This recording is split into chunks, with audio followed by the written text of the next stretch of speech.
Alright, we're finally up to the remake of Halloween. Rob Zombie's Halloween, 2007. Let's go.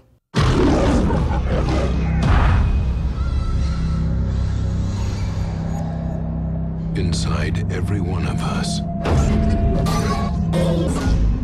there exists a dark side.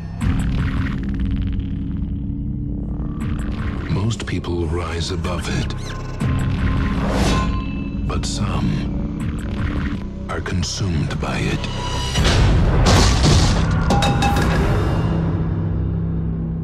Michael? Until there is nothing left but pure evil. Behind these eyes, one finds only darkness. These are the eyes of a psychopath. This August, Rob Zombie unleashes an extreme vision of terror and reinvents a legend.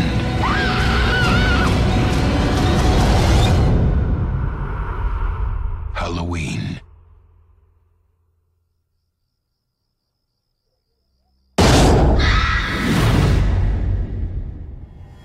So Rob Zombie's Halloween was released in 2007. Instead of just rehashing the original Halloween, Rob decided, you know, let's get some kind of original material in there and make it a prequel slash remake. They've been calling it a reimagining. So basically, yeah, that's what it is. There's not really a whole lot I need to explain about the plot.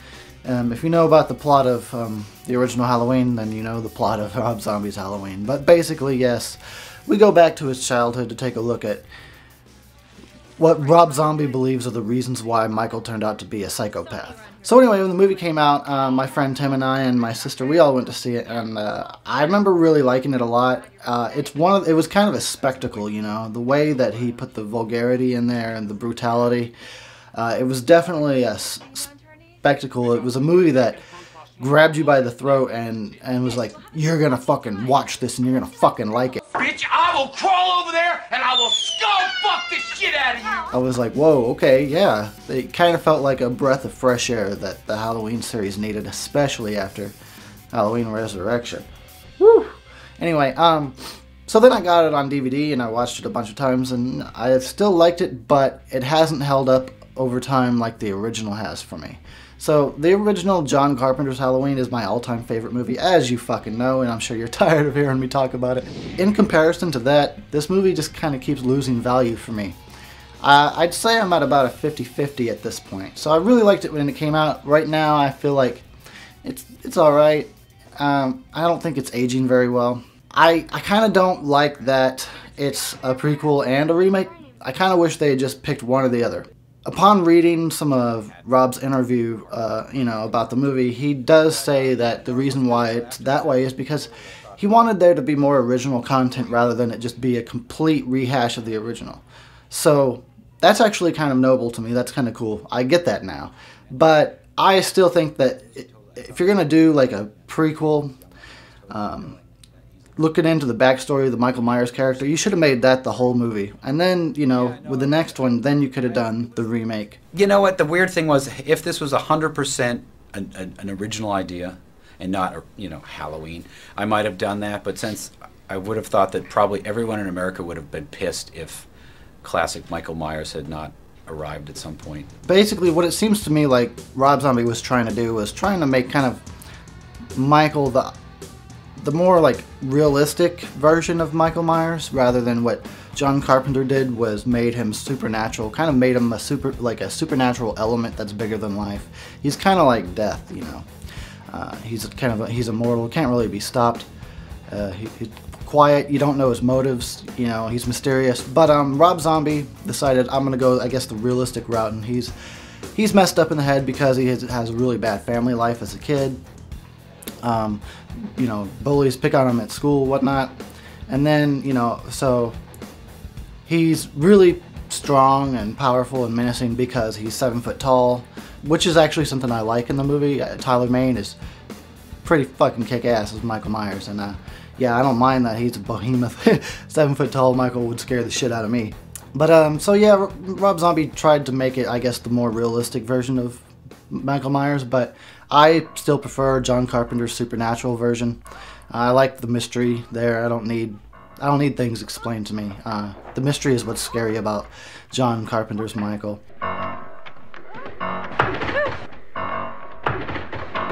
Let's see, what else? I don't like that there's no suspense in the movie. Like, there's really almost no suspense.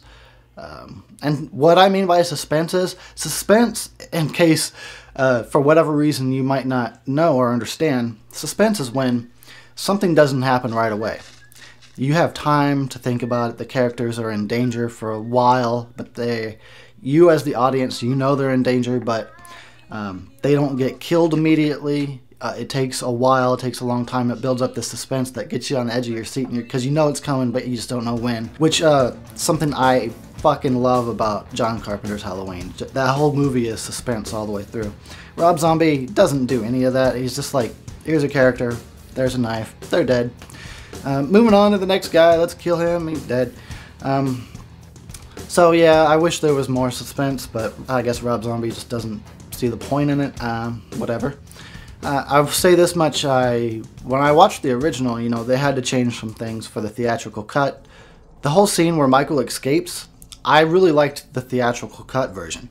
And the unrated director's cut, of course, we have a very brutal, extremely unnecessary rape in the movie. That just doesn't need to be there. I almost feel like that's Rob Zombie had some kind of fetish and he just wanted an excuse to film a rape. I don't know why that's in a Halloween movie. I can't watch that scene. I really like the theatrical version of Michael's escape. It's way, way better as far as I'm concerned. Sherry Moon Zombie seems like a nice person, but this woman cannot act.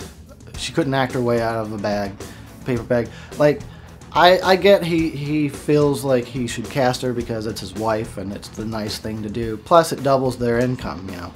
If she's getting paid actress wage and he's getting paid writer and director, and they live together, that means their household gets twice as much money. So, I'm not saying that that's a motivation, but that's just a reality. I think he just hires his wife and his friends because he feels like that's a cool thing to do. Why all the nudity? Why do all the women need to die naked? I don't understand that.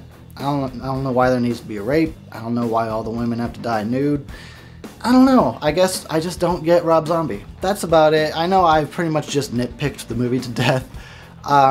It's a 50-50 for me. I find Rob Zombie's Halloween to be a conundrum because it's both a good and a bad movie at the same time. It was interesting when it came out. It doesn't seem to be aging well. So, like I said, I kind of like it. I think I'll give it 2.5 out of 5 stars because it's okay. F***ing ingenious.